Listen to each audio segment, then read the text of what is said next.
Ser podcast. Estás escuchando el Abierto de Hoy por Hoy. Cada día analizamos las noticias más relevantes de la actualidad, las claves políticas, económicas y sociales, con las voces de los protagonistas y los distintos puntos de vista de nuestros tertulianos. Tiempo para el análisis, tiempo para el abierto. Estamos a martes, es 3 de junio. Vamos a empezar ya el análisis de la actualidad con Cristina Monge. ¿Qué tal? Muy buenos días. Muy buenos días. Con Ignasi Guardans. Buenos días. Muy buenos días. Y con José María Lasalle. Muy buenos días. Buenos días. ¿Os acordáis de cuando hicisteis la selectividad? Sí, claro. ¿Sí? Totalmente. ¿Tú también, Ignasi? Es un Sí, trauma. sí, absolutamente sí. Vale. Lo digo porque hoy... lo digo porque hoy en muchas casas han pasado... Bueno, ayer ya decíamos que era día de muchos nervios, hoy todavía más, porque ayer era el último día que se podía repasar, pero hoy es el día en el que ya muchos alumnos, de hecho, todas las comunidades autónomas, excepto dos, se presentan a estas pruebas de ingreso para la universidad, lo que siempre se ha conocido como selectividad, que luego ha tenido diferentes nombres. Ahora, actualmente, hoy, los alumnos que se examinan hablan de la PAU, 270.000 estudiantes que van a determinar qué carrera universitaria pueden estudiar. Les estamos contando también estos días los cambios que está habiendo, cambios que al final, bueno, pues que se van a traducir, dicen los profesores, en que va a ser más difícil sacar una nota más alta, es decir, que el promedio de notas va a bajar, se va a penalizar y mucho el hecho de cometer faltas de ortografía. Así que lo que vamos a hacer es ir a pulsar a ver cómo están los ánimos, cómo está el ambiente en 3 universidades españolas, para ver los alumnos que han llegado, no sé si han entrado o no, con qué ánimo lo hacen. Así que nos vamos en primer lugar a la Universidad Hispalense en Sevilla y está Sonsoles Ferrín. Sonsoles, buenos días. ¿Qué tal? Buenos días. Cuéntanos cómo Pues están aquí, ahí los estudiantes. Pues como acabáis de transmitir vosotros en vuestros recuerdos, nerviosos, están todos muy nerviosos en la Facultad de Filología. Hasta hace unos minutos los alumnos y las alumnas corrían buscando las aulas donde acaban en este instante a las 8:30 de empezar la prueba de lengua castellana y literatura. Apostaban en la puerta qué autor les iba a tocar. Y una vez dentro ellos, lo que tenemos aquí en la puerta es a la familia, padres y madres, esperando y comentando también lo que decíais vosotros, lo poco que han dormido y la que opinan es mayor dificultad de esta nueva PAU. Aquí en Andalucía son 52.000 los alumnos que se examinan, 58% de ellos mujeres. Se nota en estas aulas de la Facultad de Filología, donde vemos muchas chicas, todas muy nerviosas y esperando al final del descanso que hay, a ver las caras de alegría o tranquilidad con la que salgan para enfrentarse a la siguiente prueba. A ver cómo salen. Sonsoles, muchísimas gracias. Hasta ahora. Esto en la Hispalense de Sevilla, en la Universidad del País Vasco, en la Facultad de Ingeniería, que está pegadita al Estadio San Mamés en Bilbao, está Uxue Prieto. Uxue, buenos días. Buenos días, ¿qué tal? Ahí tienes mucho más ruido que el que tenía Sonsoles en Sevilla. ¿Todavía no han entrado? Sí. No, están esperando al examen de euskera, que comienza a las 9 de la mañana. Hay muchos estudiantes repasando, pero como decís vosotros, hay mucho ruido y hay mucha gente hablando. Algunos están con los apuntes en la mano, otros murmurando esquemas de memoria y muchos con cara de concentración mientras aprovechan hasta el último momento antes de entrar. Como he dicho, a las 9 en punto arranca el primer examen, el de euskera, que ellos han comentado que no lo ven complicado porque es una de las pruebas que se consideran como más sencillas y una de las pruebas más importantes para miles de jóvenes. Algunos han llegado tranquilos con la confianza de que tienen margen para entrar en la carrera que desean y otros, en cambio, pues se enfrentan a estas horas decisivas con mucha presión, sabiendo que se juegan su futuro académico. Uxue, gracias. Gracias. Y todavía una última conexión con la Complutense de Madrid. Ángel Martínez, hola. Hola, buenos días. Ya empiezan a llegar y a agruparse los jóvenes para esta prueba de selectividad 2025. Llegan con tiempo debido al corte de la línea 6 de metro por obras en el tramo que justamente lleva a los estudiantes a la Complutense, pero que se ha suplido con un servicio especial de autobuses. Incluso algunos alumnos han llegado en su propio autobús. Acabo de llegar ahora mismo a las inmediaciones de la Universidad Complutense y estoy siguiendo la estela de los múltiples estudiantes que en algo menos de una hora comenzarán con su primera prueba, primera asignatura entre lengua, literatura o historia de la filosofía. A las 9:30 de la mañana. Acabo de llegar a la Facultad de Ciencias Biológicas y ya veo incluso que algunos alumnos están entrando por la puerta. ¿Tú, Ángel, recuerdas tu selectividad? La recuerdo con miedo. Con auténtico terror. Con terror, sí. Lo pasé muy, muy mal. Pues, Ángel, muchísimas gracias.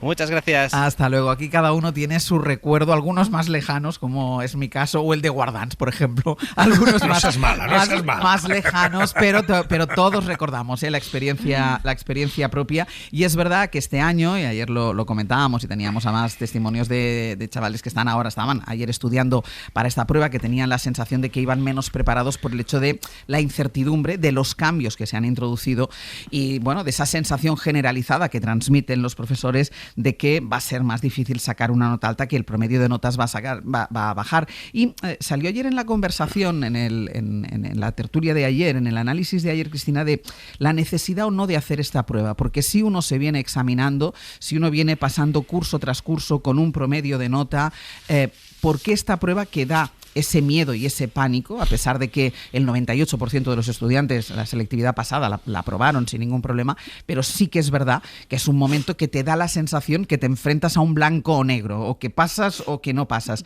cuando vienes de toda una trayectoria académica con unas notas determinadas? Bueno, déjame primero que mande recuerdos y saludos y fuerza a todos los estudiantes y a sus familias, porque tengo que decir que yo recuerdo mi selectividad con angustia, pero con mucha más angustia recuerdo la de mi hijo hace un par de años, con lo cual también un beso para las madres y los padres que en fin, que están sufriendo estos días. Yo también tengo muchas dudas de que esta prueba sea necesaria. Lo que pasa es que eso obligaría también a modificar los cursos previos, ¿no? Y el sistema de evaluación previa y el sistema de aprendizaje previo.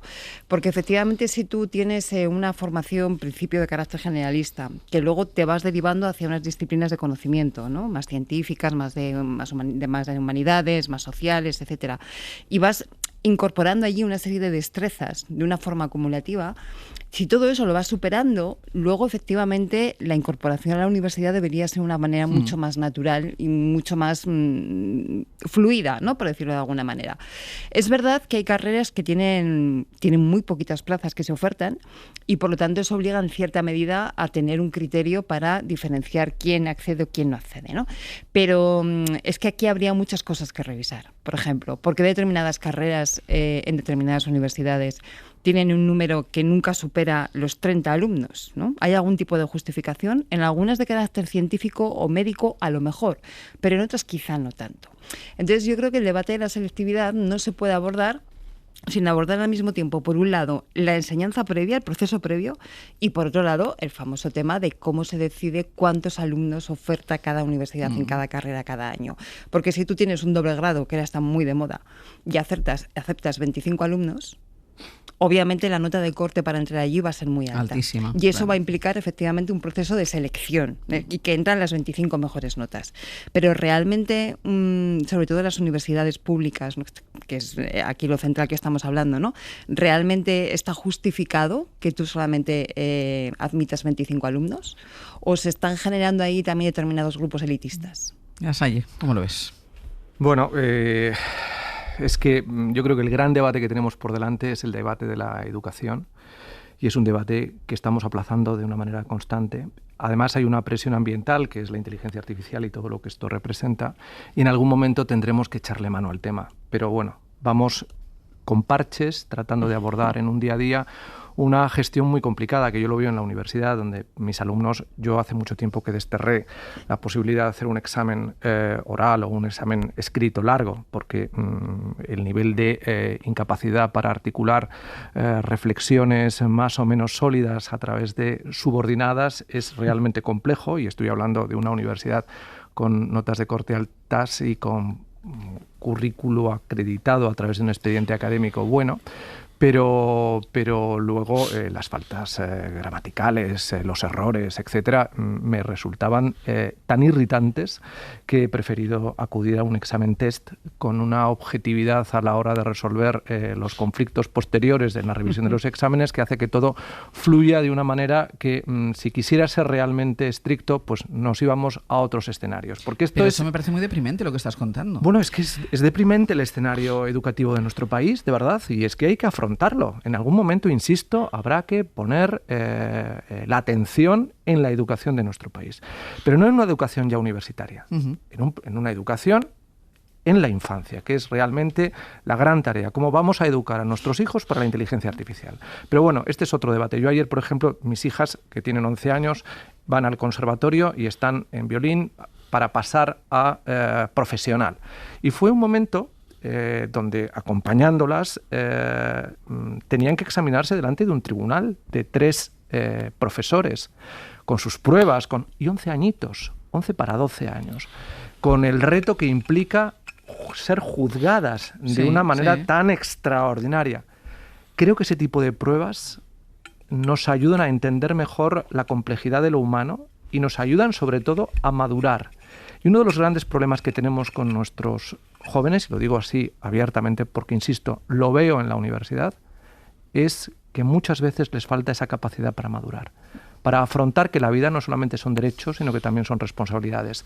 Sé que esto puede ya parecer muy mayor, he ido evolucionando en mi planteamiento y yo estoy muy de acuerdo con lo que señala Cristina, es verdad todo lo que estaba diciendo, pero es que tenemos que afrontar que si nos preparamos para la condición humana, para gestionar la condición humana, tenemos que aprender a gestionar el fracaso, la responsabilidad, los límites, la sensación de que en la vida las dificultades y la complejidad forman y que el fracaso no es negativo. La gestión del fracaso puede ser negativa, pero el fracaso no es por sí misma negativa. Y yo creo que todo eso es importante señalarlo. Yo, cuando a mis hijas iban a entrar al examen, iban tan nerviosas, dije, si suspendéis, tendréis que gestionar el dolor que os va a producir, pero no es nada malo, es un aprendizaje también. E insisto, decírselo a una niña de 11 años es un pequeño abismo para un padre, ¿eh? Sí. Guardans. Bueno, tú ya sabes que a mí me gusta mucho jugar a las comparaciones, ¿no? Porque me gusta siempre poner ese foco comparativo. Y entonces, el modelo mismo de tener una prueba única, centralizada, estandarizada para el conjunto de los estudiantes de un país, es un modelo bastante común en Europa, bastante común a los países en los cuales nos parecemos en otros temas. Es decir, hay otros países que no lo tienen, Finlandia no lo tiene, Bélgica no lo tiene, los Países Bajos no lo tienen. Sí, pero básicamente hay variedad en el sentido de hay 2 bloques, y luego ya hay matices dentro de cada bloque.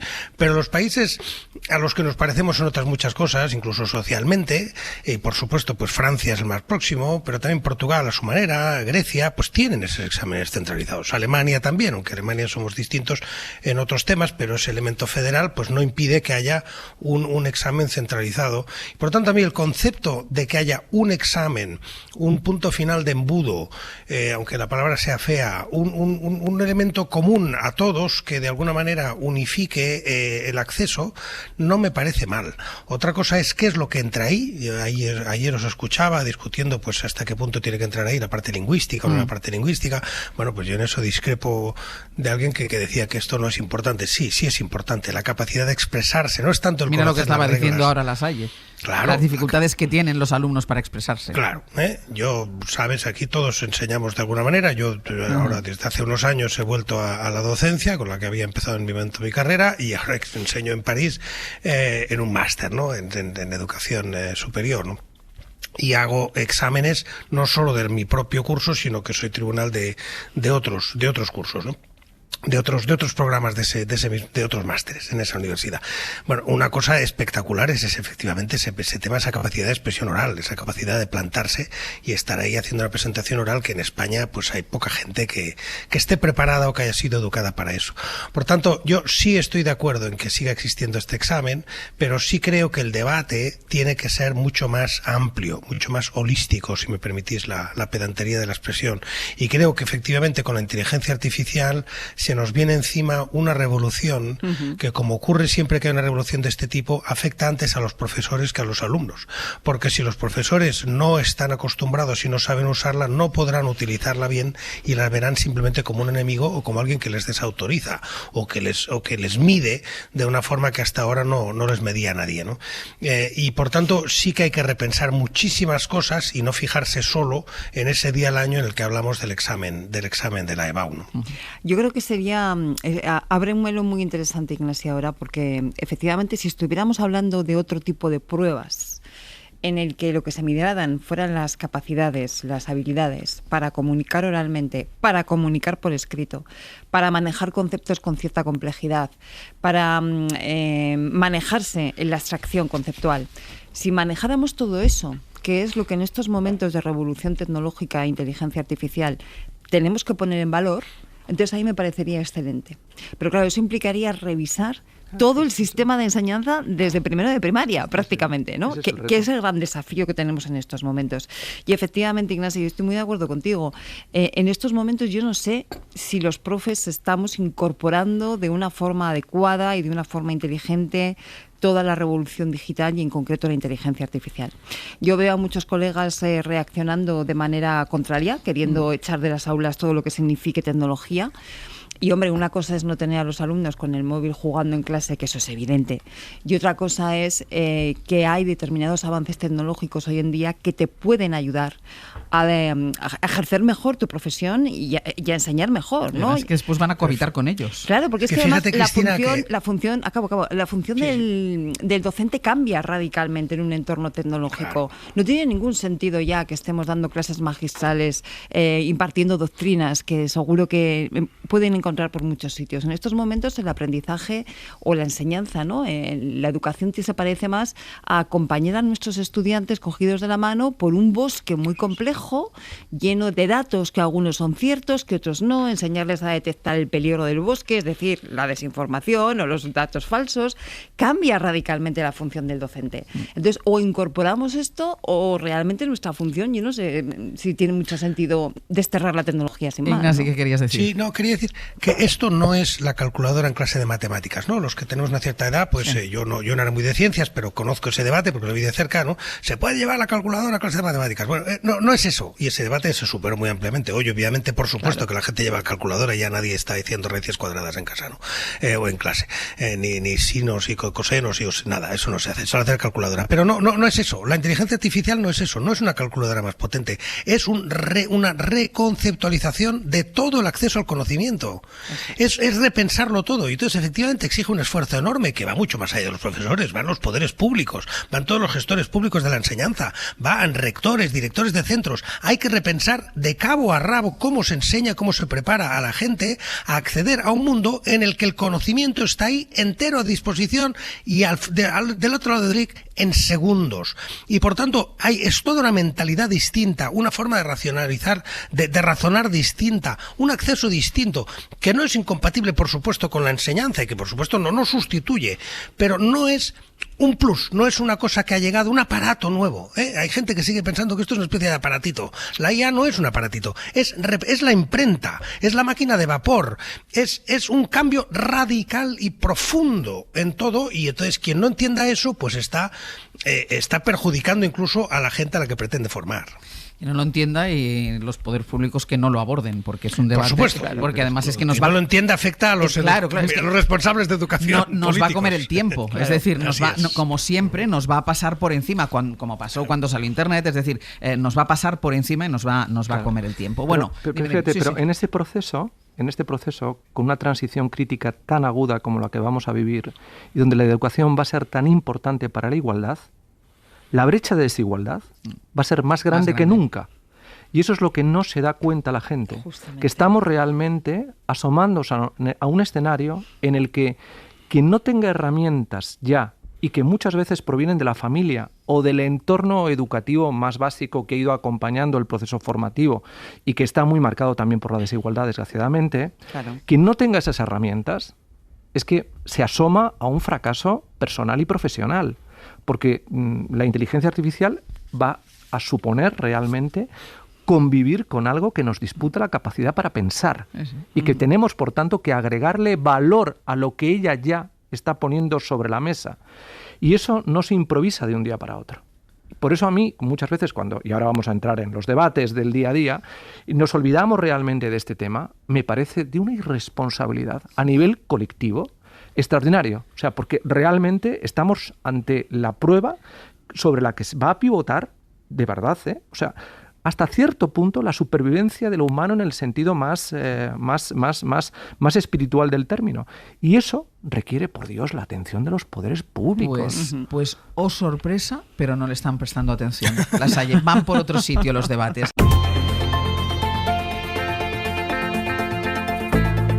El Abierto. Ser podcast. En el Abierto, Cristina Monge, Ignasi Gordans y José María Lasalle. Ya saben que ayer conocimos cuál es el primer razonamiento en la ponencia y, por tanto, un borrador de la sentencia que prepara el Tribunal Constitucional para pronunciarse sobre la ley de amnistía. Eso significa que, aunque todavía tiene que debatirse, y eso está previsto que se haga a partir del 24 de junio, tiene que debatirse y después votarse para fijar esa postura definitiva, sí conocemos ya cuáles son esos primeros razonamientos jurídicos acerca de un tema que ha sido durante mucho tiempo el tema político de España, y entre las cosas de las que habla y que dice esta ponencia es que la amnistía no está explícitamente prohibida por la Constitución, y por eso, dice la ponente, cabe dentro de la Constitución, no está prohibida explícitamente por ella y además ha sido aprobada por el Congreso de los Diputados. A partir de aquí, a partir de que conocimos los detalles de esta ponencia, empezaron las reacciones, la del Partido Popular, la de la oposición. Dejó claro que para ellos la amnistía, diga lo que diga el Tribunal Constitucional, para el Partido Popular la ley de amnistía es inconstitucional, es ilegal, independientemente, insisto, de lo que salga de esa votación del Tribunal Constitucional. Guillermo Lerma, buenos días. Hola de nuevo, Ángels. Y el Gobierno está esperando para hacer una valoración más amplia, pero confía en que esta decisión de la justicia, de la amnistía, perdón, del Tribunal Constitucional le ayude a entenderse con Junts y engrasar la legislatura.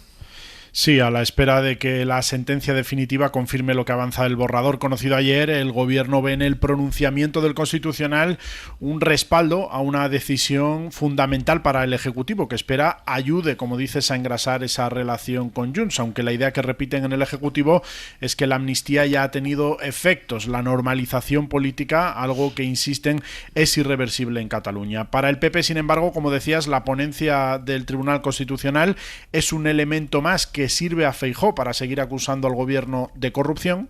Hoy nos pretenden convencer de que comprar un gobierno con privilegios es legal. Como no se prohíbe, es legal. Y yo digo que no. Comprar un gobierno con un privilegio ni es ético, ni es moral, ni es legal. Regalar impunidad a cambio de poder es corrupción.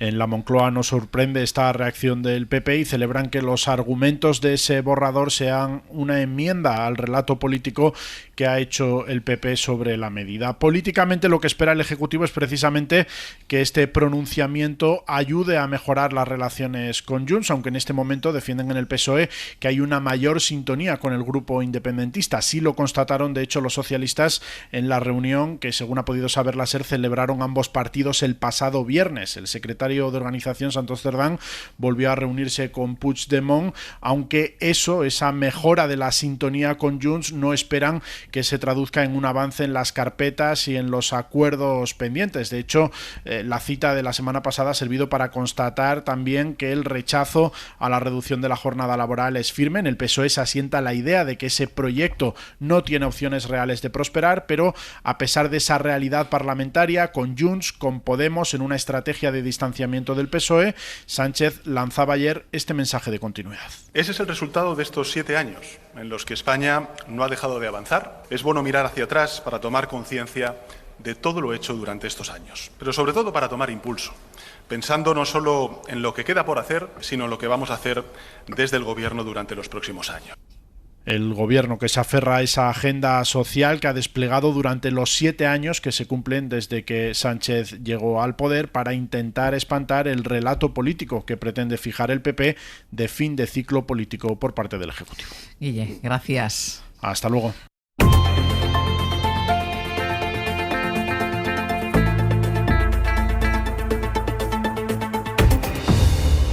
Abierto, Cristina Monge, Ignasi Gordans y José María Lasalle. Vamos con el análisis de la ponencia del Tribunal Constitucional sobre la ley de amnistía y sus reacciones. Una ponencia que no entra a valorar las motivaciones políticas del Gobierno para sacar adelante la ley de amnistía y que viene a decir que si no está prohibido en la Constitución, no viene explícitamente la ley de amnistía prohibida en la Constitución y ha sido aprobado por el Congreso, cabe en la Constitución. A partir de aquí, las reacciones para el Gobierno, sensación de respaldo y que esto pueda engrasar lo que queda de legislatura, a pesar que ha podido ya comprobar in situ con ese viaje de Santos Cerdán a Bruselas que el apoyo de Junts va a seguir siendo complicado, no lo tiene ya para, por ejemplo, la reducción de jornada, y para el Partido Popular, pues la ley de amnistía también, y como todo, es corrupción. Guardans.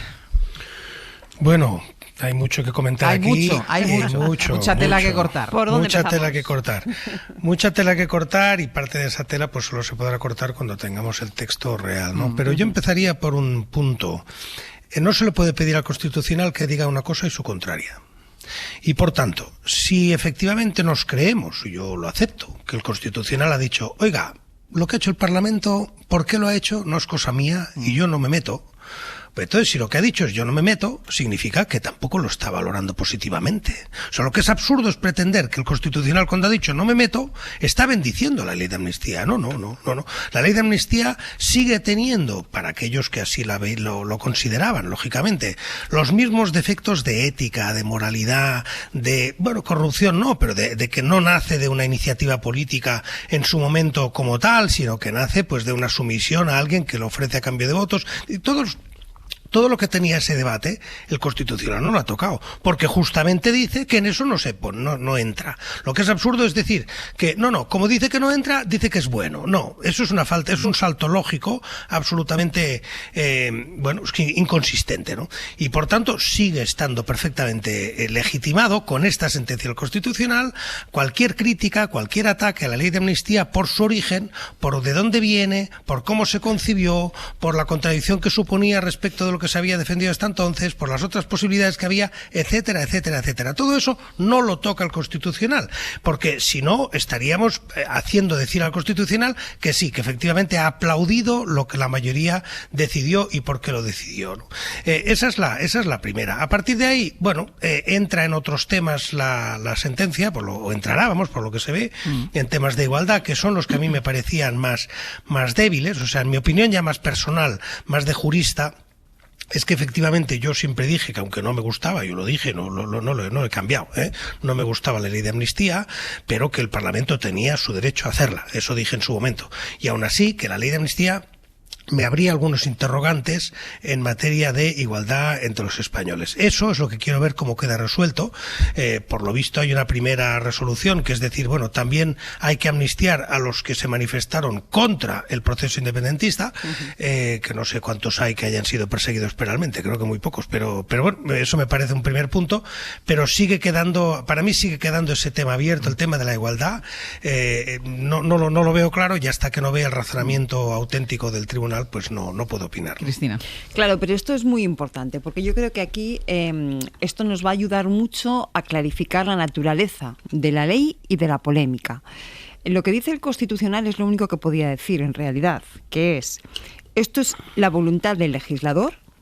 Yo no estoy aquí para valorar la voluntad del legislador, sino para comprobar si esa voluntad cabe dentro de la Constitución. Y el Constitucional, al parecer, en esta ponencia dice sí, cabe dentro, con algunos matices que efectivamente habrá que ver cuáles son en materia de igualdad y algún otro tipo de cosas.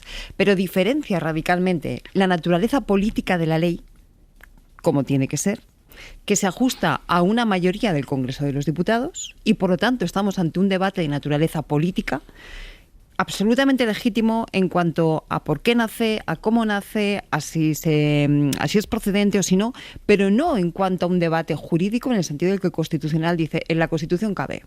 Pues ya está.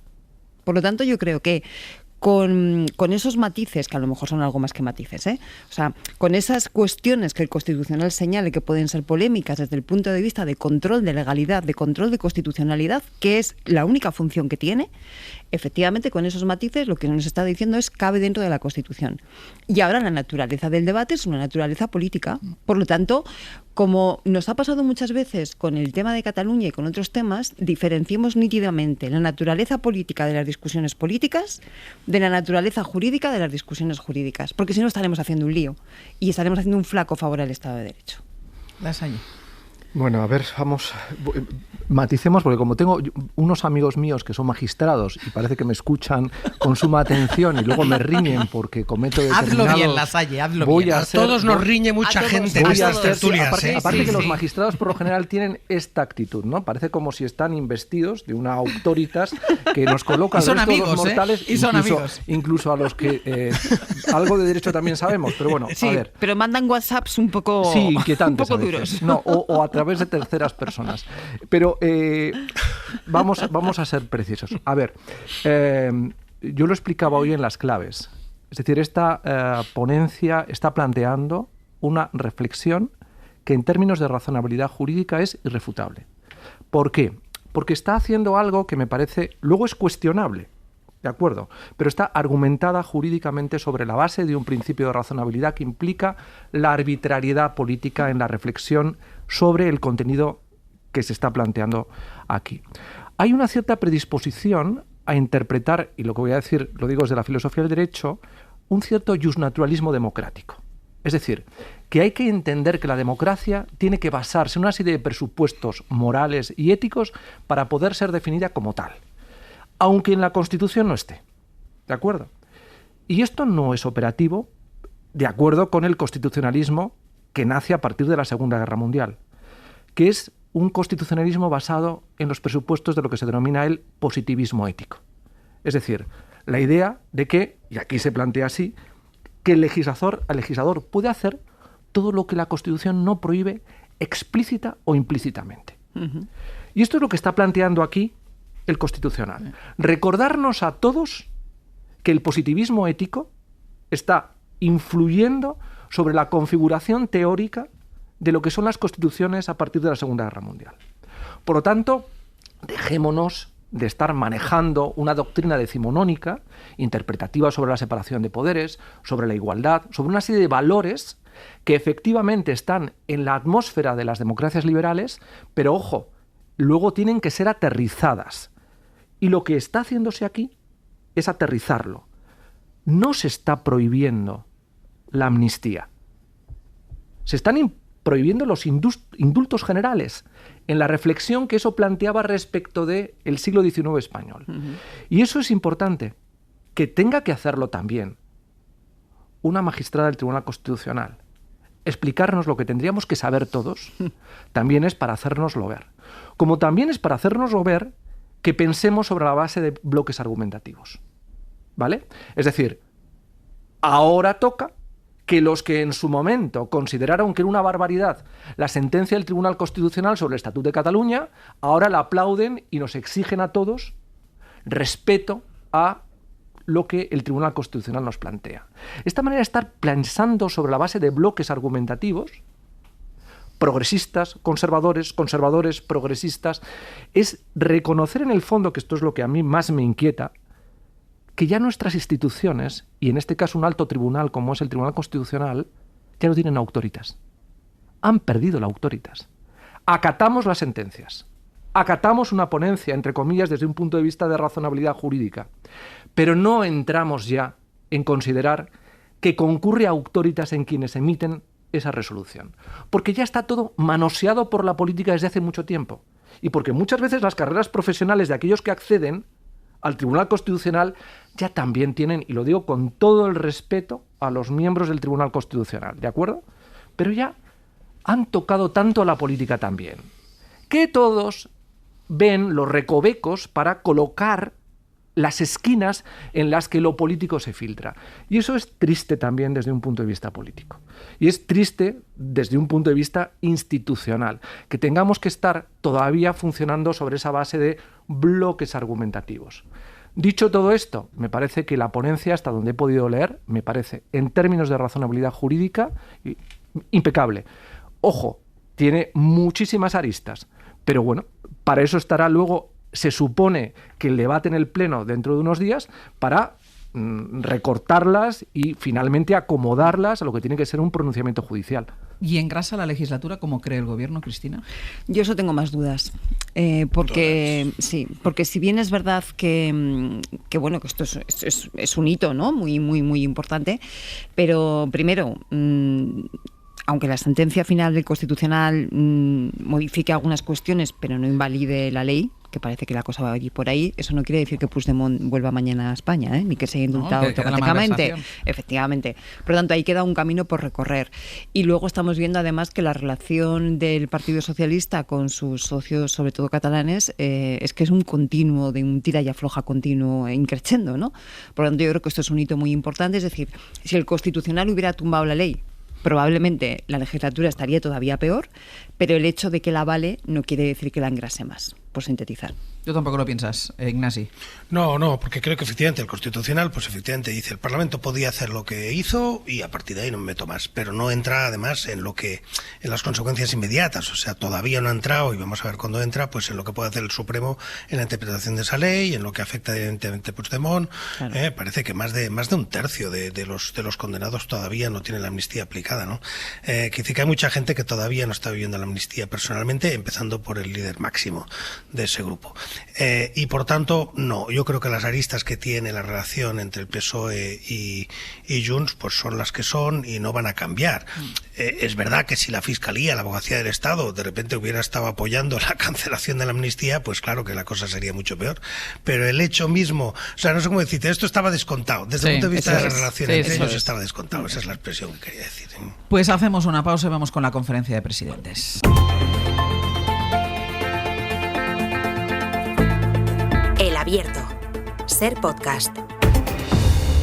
En El Abierto, Cristina Monge, Ignasi Guardans y José María Lasalle. Escuchábamos antes al presidente del Partido Popular, Alberto Núñez Feijóo, hablando de la ley de amnistía, diciendo que la ley de amnistía también es corrupción. Ya saben que va endureciendo, es que yo no sé cuál es el límite, ¿no?, de la hipérbole del Partido Popular en todos los asuntos. Va argumentando todo lo que está sucediendo en el debate político como motivo para ese endurecimiento de la oposición. La semana pasada convocó, que se celebrará este domingo, una manifestación contra el gobierno, y esto unido ahora a esta ponencia de la amnistía, bueno, empieza a hacerle sentir lleno de razón ante otra cita prevista para este viernes, que es la conferencia de presidentes que se va a celebrar en Barcelona. David Junquera, buenos días. Hola, buenos días. Porque claro, lo que quiere el Partido Popular, lo que le gustaría al Partido Popular es meter todas estas cuestiones de las que estamos hablando en el orden del día de una reunión a la que se plantean simplemente no acudir. Una de las opciones es no presentarse como protesta. Sí, el Frente de Varones del PP está determinado a que la conferencia le salga cara a Pedro Sánchez. En las últimas horas, los 13 presidentes populares han remitido una carta al ministro Ángel Víctor Torres exigiendo la inclusión de 8 puntos en el orden del día: financia autonómica, caos ferroviario, apagón, vivienda, control de fronteras, falta de médicos, dinero para la educación infantil o la retirada de la reforma del Poder Judicial o el Estatuto Fiscal. Aseguran que el reglamento les ampara y que si el gobierno no mete todos esos asuntos en el menú, la convocatoria del viernes sería ilegal y el gobierno debería tenerse entonces a las consecuencias. Si el gobierno vuelve a dar un portazo, vuelve a pasarse por el arco del triunfo, permítame esta expresión, el propio reglamento, la norma, y hace de su capa un sayo, pues veremos cuál es la respuesta que adoptan los presidentes de las comunidades autónomas. No descarte usted ninguna posibilidad.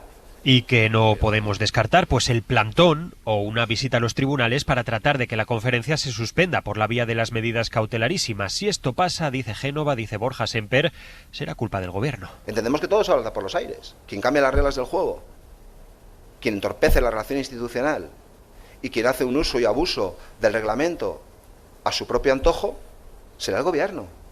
La responsabilidad de lo que pase, única y exclusivamente, será del gobierno. El gobierno no entiende esta pataleta, bueno, sí la entiende en ese clima de confrontación que hay últimamente. Recuerda que la mayoría de las cosas que pide el PP ya se añadieron la semana pasada al orden del día. Hoy van a seguir las conversaciones, pero en Moncloa dan por hecho que los populares están calentando el clima para su concentración del domingo y que la conferencia se celebrará sin mayores sobresaltos el viernes en Barcelona. Junquera, por cierto, que el Partido Popular acaba de anunciar que va a presentar una denuncia ante la Fiscalía Anticorrupción contra la militante del PSOE, contra Leire Díaz, involucrada en esos audios para buscar información de la UCO. Sí, esto es información de última hora, no para el PP de zancadillear por todos los frentes y nos acaban de comunicar que hoy se van a personar en anticorrupción para presentar denuncia contra Leire Díaz, contra Jacobo Teijelo y Javier Pérez Dolcet ante la Fiscalía. Defienden en Génova que las informaciones de los últimos días evidencian la guerra sucia del Partido Socialista y de sus satélites contra magistrados, contra fiscales, policía o guardia civil para obstruir la acción de la justicia en causas que afectan a cargos y excargos de la cúpula de Ferraz.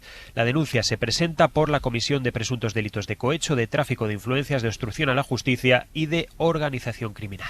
Junquera, gracias. A vosotros. Lo cierto es que el debate político está embarrado hasta unos niveles impresionantes y esto genera problemas a la hora del funcionamiento. Antes decíamos, no se aborda el debate de la educación, no se aborda... Bueno, hay una conferencia de presidentes prevista para el viernes que debería funcionar normalmente porque forma parte del normal funcionamiento de las instituciones de este país y que está en peligro, Cristina, bueno, pues porque el Partido Popular la pone en peligro por sus propios intereses y es verdad que el Partido Socialista tampoco quizás esté dando las explicaciones que tiene que dar sobre los últimos argumentos para el embarramiento de la política y esto es un bucle del que no salimos. Del que no salimos, en el que las contradicciones ya se multiplican por todos los sitios. El PP, el Partido Popular, se queja de que no se convoca más a menudo la conferencia de presidentes y creo que tiene razón, sí. Porque debería ser un foro que se convocara con mucha más asiduidad. Cuando se convoca tampoco le va bien. Claro, pero cuando se convoca pues aprovecha también para, pues efectivamente acudir a esta espiral de embarramiento, ¿no?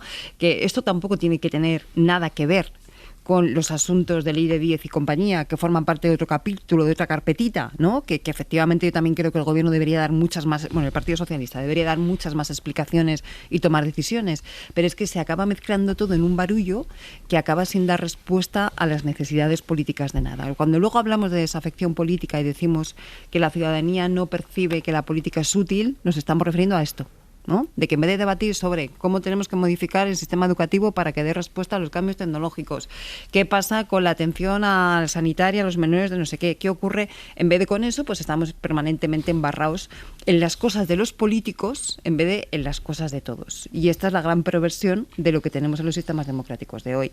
Decir que la convocatoria de la conferencia de presidentes puede ser ilegal, a ver, vamos a empezar a utilizar las palabras ya un poco en condiciones. O sea, te podrá parecer mal el orden del día, pero ilegal no puede ser, ¿no? Podrás discutir. No, Ignacio. Ahora voy. Vale, ahora vamos, cuando tú quieras. Pero te podrá parecer mal el orden del día. Querrás que se introduzcan otros temas, querrás que se negocie con más amplitud y con más manga ancha, de acuerdo, ¿no? Pero de ahí a decir que es ilegal, en fin, bueno. A ver, Ignasi. Salvo que me convenzas de lo contrario. A ver. Bueno, cosa que voy a intentar. Voy a intentar, porque me falta algo de información aquí, pero sí que empiezo por el final. Puede ser ilegal. ¿Por qué? Porque la conferencia de presidentes no es un club de amigos, ¿sí? No es, oye, vamos aquí a tomar unas copas. No. Es un acto arreglado. O sea, convocar esa conferencia de presidentes es un acto arreglado y determinado en un reglamento. Y ese reglamento decide qué es lo que puede entrar en el orden del día.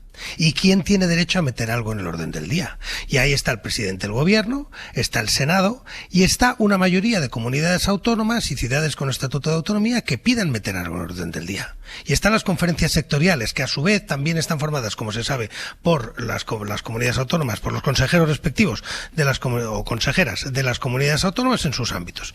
Y por tanto, a mí me falta saber, y animo a la redacción de la cadena SER a que aclare eso, porque no lo sé, si efectivamente hay una mayoría de comunidades autónomas que han pedido meter algo y no se ha metido.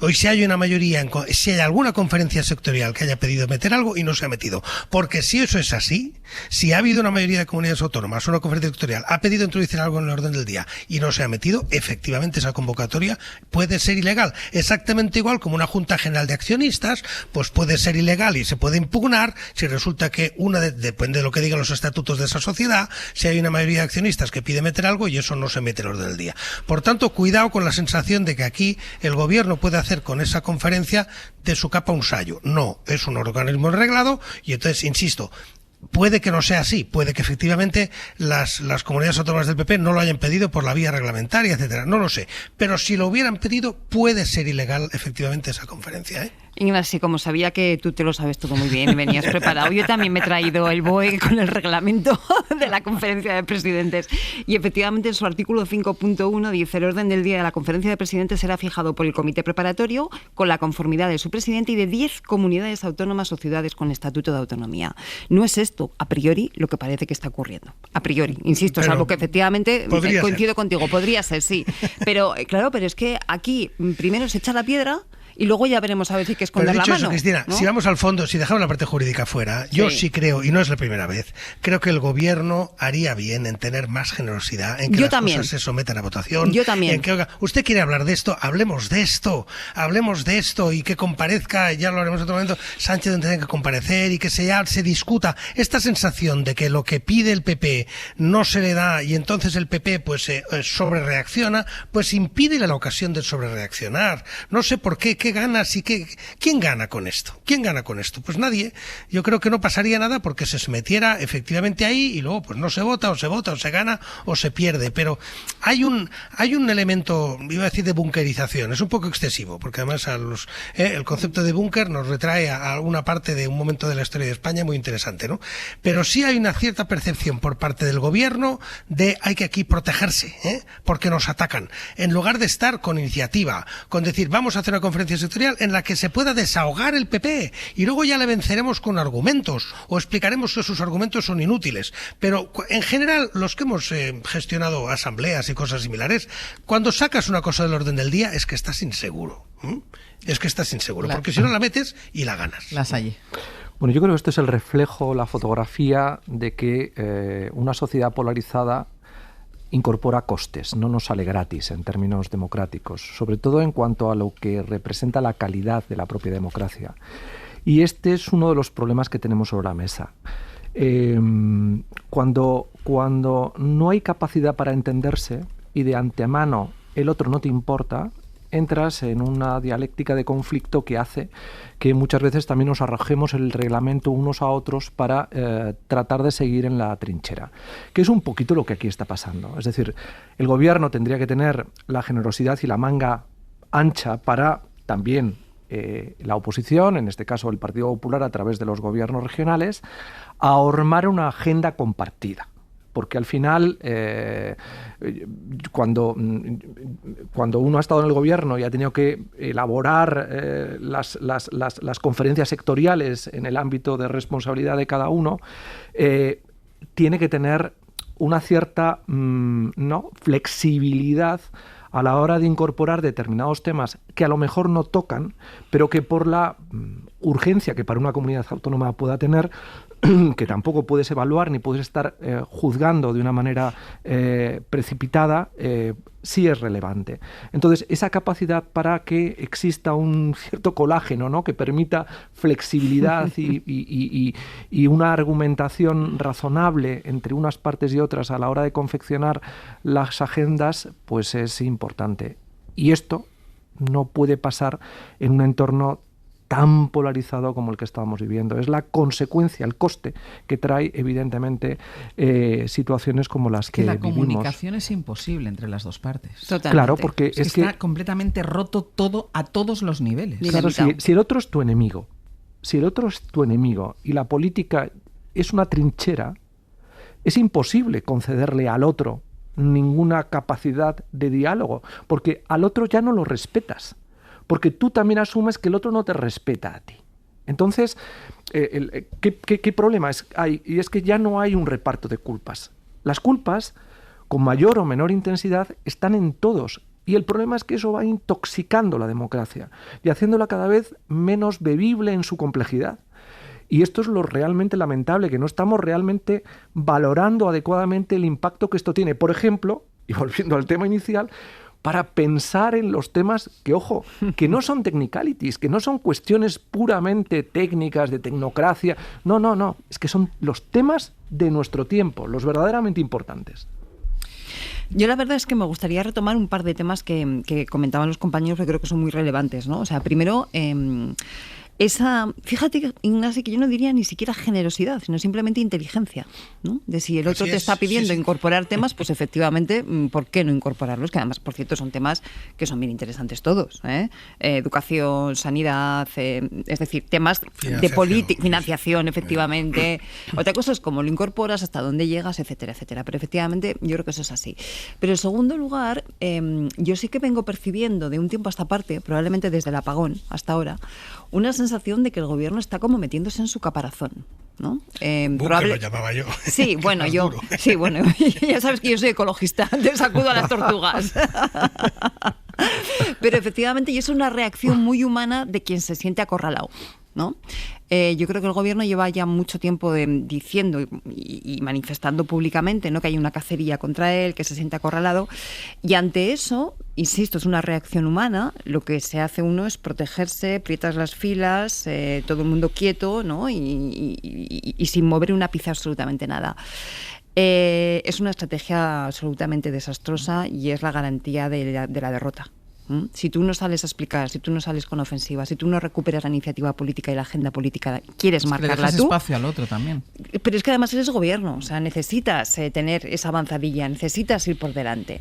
Entonces, más allá, yo creo, de este tema concreto, que yo creo que simboliza muy bien esa actitud a la defensiva, que es una actitud que lleva a una derrota estratégica además. Por lo tanto, un tema complicado. Hay una última cosa del ámbito político al que prestar atención hoy, y es la relación entre Compromís y Sumar. Josué Coello, buenos días. ¿Qué tal, Ángel? Buenos Porque días. la formación valenciana quería que Pedro Sánchez compareciera en la comisión de investigación de La Habana en el Congreso, pero Sumar no quiere, Sumar se ha opuesto, y eso ha provocado una crisis entre los dos que abre la posibilidad, hoy en principio tenemos que saber cómo se resuelve, pero abre la posibilidad de que Compromís abandone el grupo parlamentario de Sumar. Sí, aunque desde Sumar bajan la tensión y creen que esto se va a resolver sin sobresaltos, lo cierto es que en Compromís ha molestado y mucho que no se incluya a Sánchez entre los comparecientes de esta comisión. Ante las críticas, desde Sumar niegan en las últimas horas que haya habido algún tipo de presión para no llamar al presidente del Gobierno. La segunda pregunta es que no. Este es un debate que tenemos en el seno de Sumar, con los miembros del Gobierno de Sumar y con los miembros del grupo parlamentario. Y es un debate que tenemos entre nosotros, porque las decisiones que tomamos como Sumar en el grupo parlamentario y en el Gobierno las tomamos nosotros. Por lo tanto, en eso sí que quiero ser claro. En cualquier caso, esto se verá en los próximos días. Insisto, estoy absolutamente convencido que en esto vamos a encontrar puntos de acuerdo con Compromís y con el resto de formaciones políticas del Grupo Plurinacional. A pesar de que Urtasun intentaba calmar los ánimos, lo cierto es que fuentes de Compromís nos dicen que están muy molestos con esta decisión, decepcionados con los partidos de Sumar y algunas facciones de Compromís abiertos a la ruptura. De hecho, esta tarde analizarán esta posibilidad, pero a Compromís no le tiemblan las piernas con estos órdagos. Hay que recordar que ya rompió su alianza parlamentaria con Podemos en 2016. Hay, Ángels, una mezcla de cabreo y resignación en la formación valenciana que se resume en una frase dirigida a Sumar que nos decían anoche. Era muy fácil contentar a Compromís, pero prefieren tener este problemón a enfadar medio segundo a Pedro Sánchez. Josu, gracias. A vosotros. Vamos y seguimos.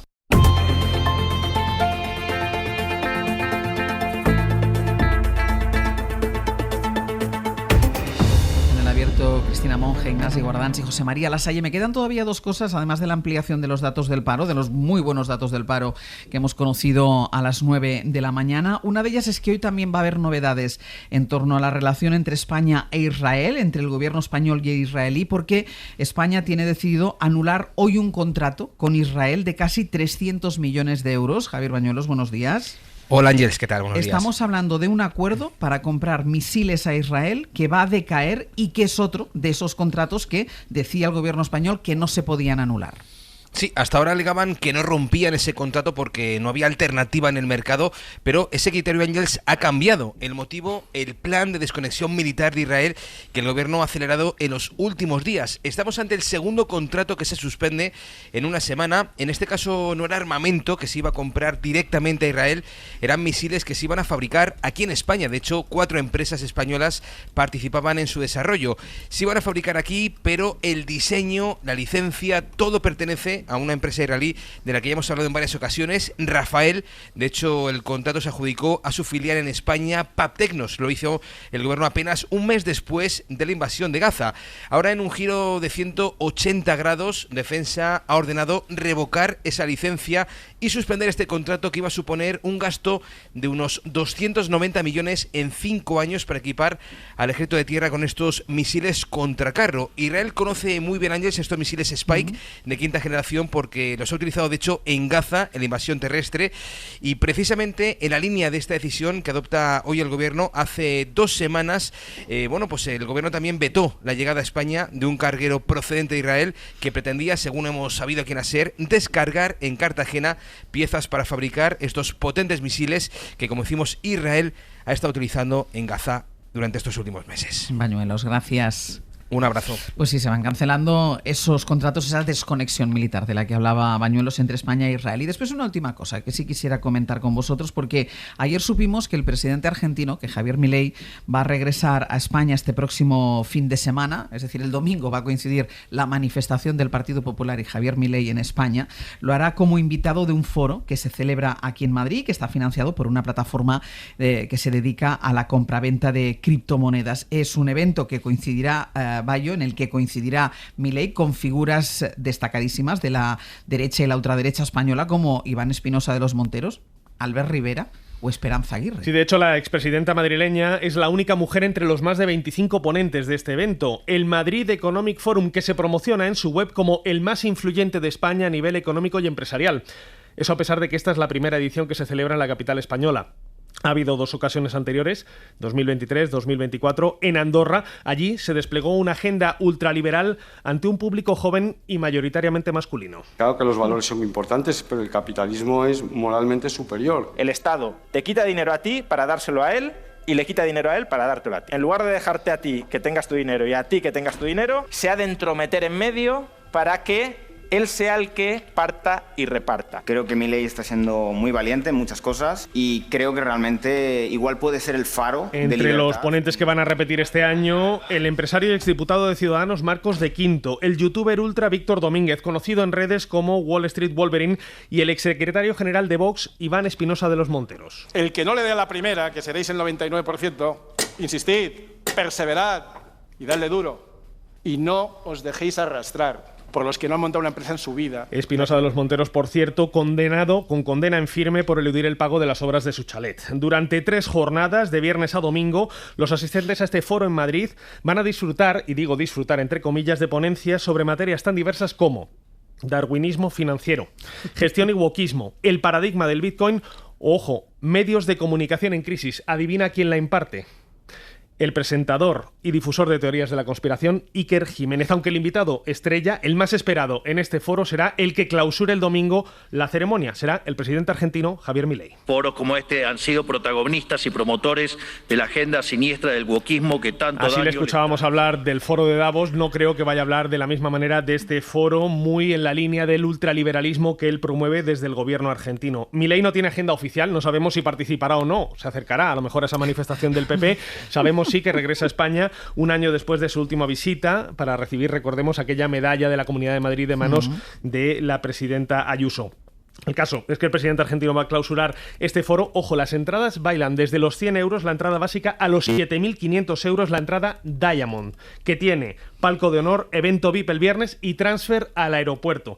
Tienes un 30% de descuento en la web por si te apetece, Ángels, acercarte. Lo dudo mucho, creo que tendrás planes mejores el domingo y el sábado. Tengo planes mejores. Pero y tú lo sabes. Se ofician, digamos, se ofrecen estas entradas con descuento, con un código de descuento y con un contador que va descontando las horas para que llegue el momento deseado por tantos. Veremos si efectivamente luego el foro se llena y a ver de qué idea se llena. Asaye, ¿qué me dices de este foro? Que se te estaban saliendo los ojos de las órbitas. Bueno, es que realmente aquí está el corazón sistémico de esa internacional reaccionaria de la que muchas veces hemos hablado, ¿no? Y que desborda el marco de Vox, porque lo hace pequeñito y pone de manifiesto cuáles son sus flaquezas ideológicas e intelectuales, pero coloca también al Partido Popular ante un marco extraordinariamente complejo, porque neutralizar esto no es fácil, porque la potencia de análisis, de cambio, de interpretación de la realidad a partir de una serie de vectores que son los que están marcando la agenda política de esa internacional reaccionaria, que es muy potente y que ha hecho posible a Trump o a Milei y que está marcando cambios a nivel geopolítico global tan grandes, requiere una envergadura intelectual para frenar este tsunami. Lo que hay ahí, y por ejemplo la figura de Iker Jiménez, es decir, yo que a mí siempre me gusta trastear y analizar los contextos con cierta predictibilidad, desde hace mucho tiempo había una agenda política. Realmente Santiago Abascal es poquita cosa para Vox. Ahormar con esta plataforma una estructura de poder, de organización, con figuras como la de Iker u otros, tiene una capacidad de impacto que hace posible el resultado de Portugal de la extrema derecha. Ojo, porque a veces no nos damos cuenta, pero aquí está la revolución conservadora, entre comillas, del siglo XXI. Perfectamente estructurada, articulada, con todos los temas y con los protagonistas reales que tienen algo que contar. Sumar a Iker Jiménez con Daniel Lacalle, ojo, también es participante, es una parte muy bien pensada, ¿eh? Uh-huh. O sea que, como tú decías el otro día, hablando precisamente ayer en el País, hay que tomárselo en serio, por favor, y no seguir con los reduccionismos que juguetean con categorías que están totalmente desfasadas. Vemos a un líder internacional con una motosierra y nos lo tomamos a veces a risa, yo creo como una reacción ante la desesperación de lo que estamos viendo. Pero efectivamente, allí está el corazón de la ofensiva neorreaccionaria, totalitaria, que está teniendo adeptos en parte de América Latina, en parte de Europa y en otros lugares del mundo. Por lo tanto, bromas ninguna, ¿no? Vemos el cartel de esa convención de este fin de semana en Madrid. Y lo de menos es Vox, como él dice. Y lo de menos es Vox, que ya casi se queda pequeño, sí. Efectivamente, y además está muy bien pensado, y hay discurso político. Total. Y fijaros las cuñas que nos ponías, ¿no? Lo bien pensado que estaba ese mensaje, absolutamente que destroza cualquier sentido de cohesión social, diciendo a la gente, te quitan el dinero a ti para quedárselo el Estado. ¿Pero qué es esto, no? Pues efectivamente es la ofensiva neorreaccionaria puesta en escena. Ignasi, muy breve. Sí, no, pues estoy muy de acuerdo que esto hay que tomárselo muy en serio, que tiene que tomarse esto como un estímulo a reaccionar. Una de las imágenes que más me gusta del Partido Demócrata en Estados Unidos es la del ciervo en mitad de la carretera ante unas luces, se queda ahí parado y no sabe qué hacer, ¿no? Se queda con cara de susto y no sabe qué hacer. Eso es el Partido Demócrata. Y eso puede ser, y en parte, las fuerzas progresistas o quienes defienden una concepción de una sociedad muy distinta de la que acabáis de exponer en Europa, ¿no?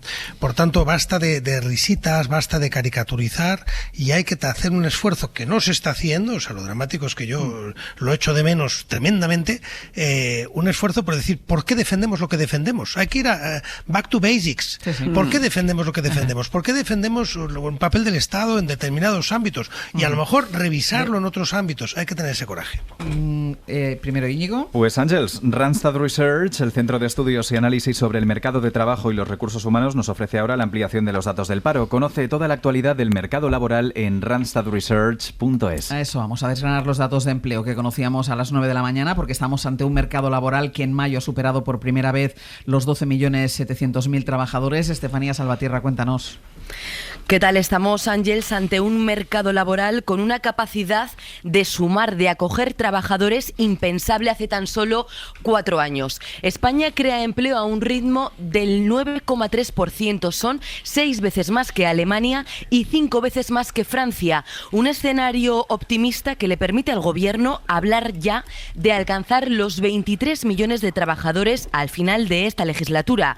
Las 195.000 nuevas altas de mayo han permitido alcanzar esa cifra récord de empleo, los 21.700.000 afiliados, pero cuidado porque estamos ante el mayo más flojo desde el año 2013, con la única excepción de 2020. Datos que tienen detrás, por supuesto, las contrataciones de la campaña de verano, que deja más de 76.000 nuevas altas en la hostelería. Y todo esto tiene su reflejo en el desempleo, porque por primera vez, ojo a esto, por primera vez en 17 años, España tiene menos de 2,5 millones de parados. Sí, los 57.000 desempleados menos que deja mayo han permitido romper esa barrera, la de los 2,5 millones de parados, pero es una cifra tibia porque la media de la última década supera los 80.000. Por lo tanto, buenos datos de afiliación y paro en las cifras globales, pero si nos centramos solo en los datos de mayo, son datos más contenidos que en años anteriores. Estefanía, gracias. A vosotros.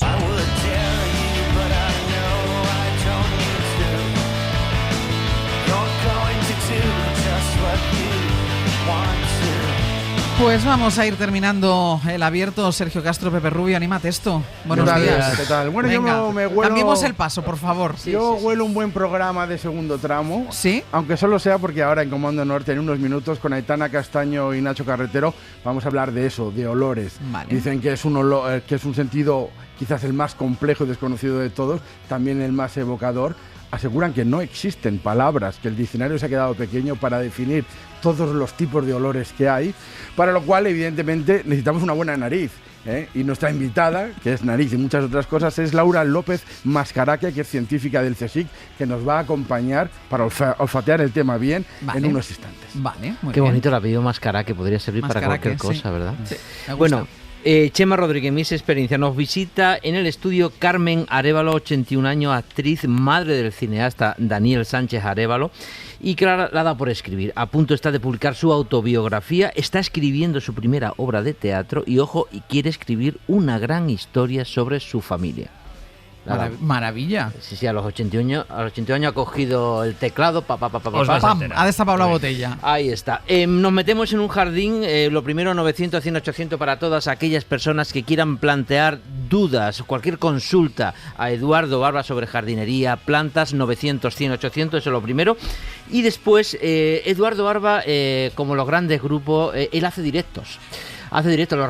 Todos conocemos los Beatles, las ventas, los Rolling Stones, el Vicente Calderón. Hoy tenemos directo de Eduardo Barba. En directo, la poda del ficus. Sí, porque es que el ficus nos va a comer. Es ya Jurassic Park, la terraza. Es Jurassic Park, entonces hay que cortar. Pues vale, hoy cortaremos el ficus, podaremos. Y en 15 minutos de fama con Martín Bianchi vamos a hablar de Rocío Jurado. Se cumple el 19º aniversario de su muerte. Y también vamos a hablar de la princesa Leonor, que llega a la última etapa del viaje con el Sebastián Elcano a Nueva York. ¿Qué me miras? Que de ahí, ¿no? Porque se puede contar la historia de este programa a través del viaje de Totalmente. Ahora va a regresar en avión a España, va a hacer una segunda instrucción en un buque, pero estático, sin viajar, y después ya, cuando llegue Elcano a España, se unirá a la tripulación para hacer el final de fiesta. Vale. De esa instrucción tan larga. Me llama mucho la atención el seguimiento que haces tú de este tema, que me gusta mucho. Estás muy puesto. Hay que estar pendiente. Cristina Monge, Ignasi Guardans, José María Lasay, hasta la semana que viene. Un abrazo. Adiós. Para no perderte ningún episodio, síguenos en la aplicación o la web de la SER, Podium Podcast o tu plataforma de audio favorita.